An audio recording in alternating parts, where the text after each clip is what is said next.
Hello everyone, it's Jerry again.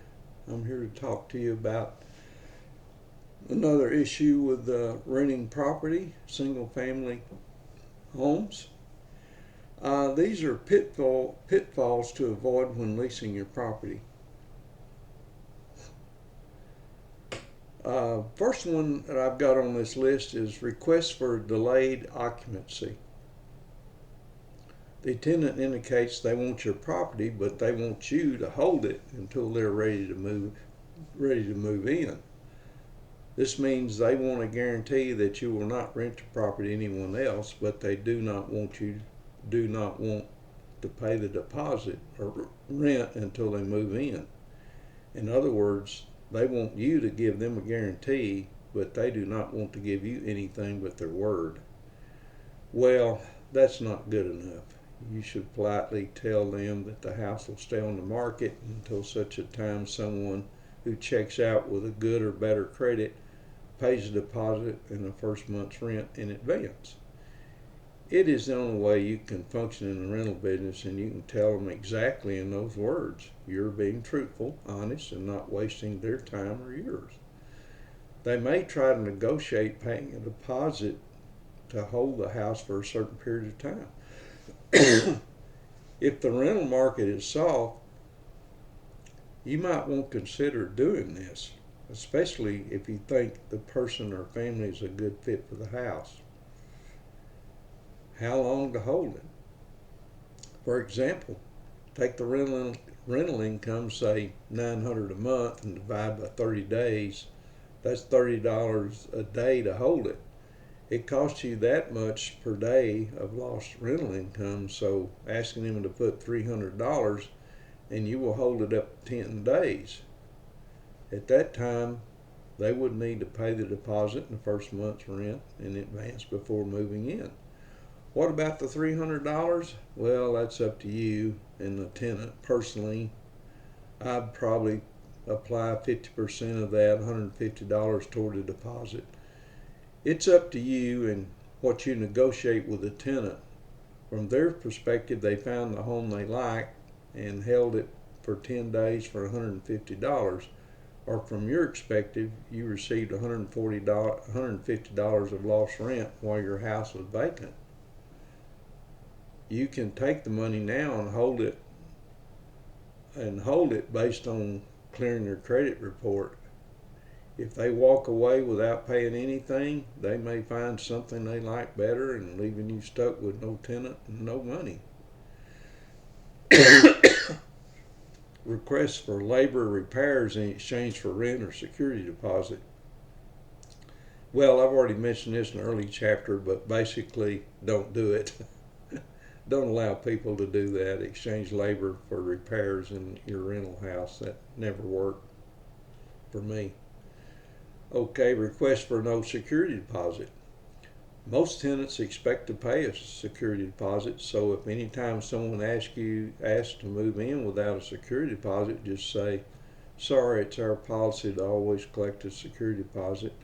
It will be refunded as long as the requirements in the lease are followed. You can use those exact words. There's nothing wrong with that.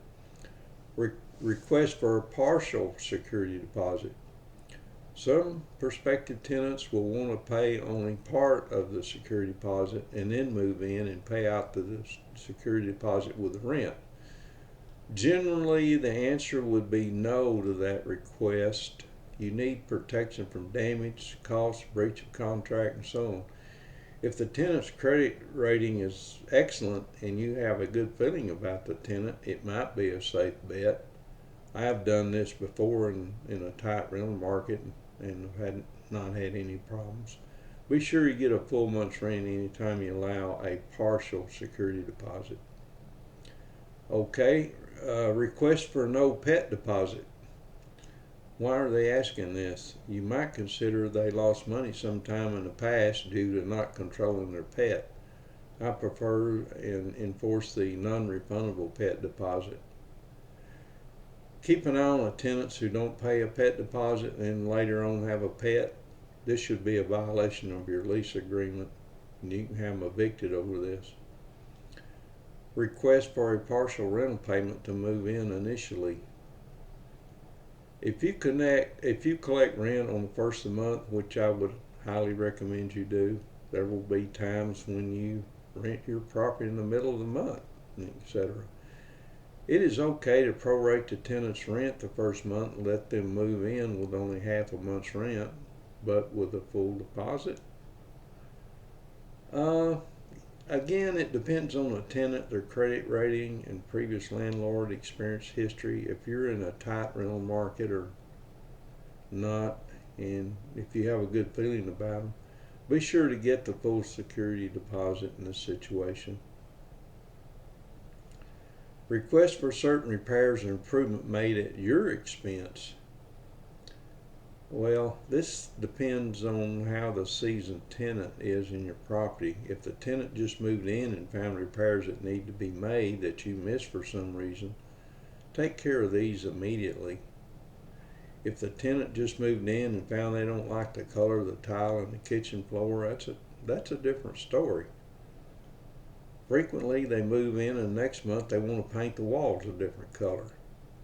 These items I classify as improvement, not repairs. You do repairs immediately or as soon as possible. Improvements you do not have to do until this tenant is seasoned in your property. What season here means is he's been renting your property for at least a year, paid the rent on time each month, has not contacted you except for legitimate repairs or concerns. Then and only then would I consider an improvement that the tenant wants.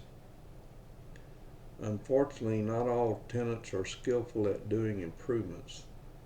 You might want to discuss what kind of improvements they have done in the past and listen carefully.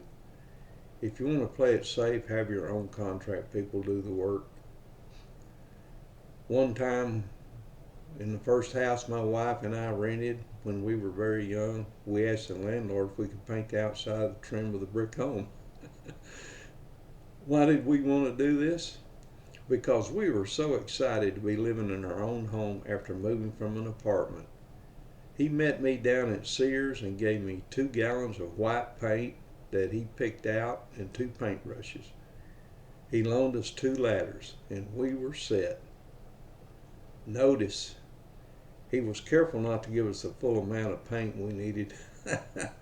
He was testing us. The other 4 gallons came later after he checked out our work to see if we would complete the job. That was a smart guy way back then. Okay, well, that's all I got today. Thank you. See you next time. Bye.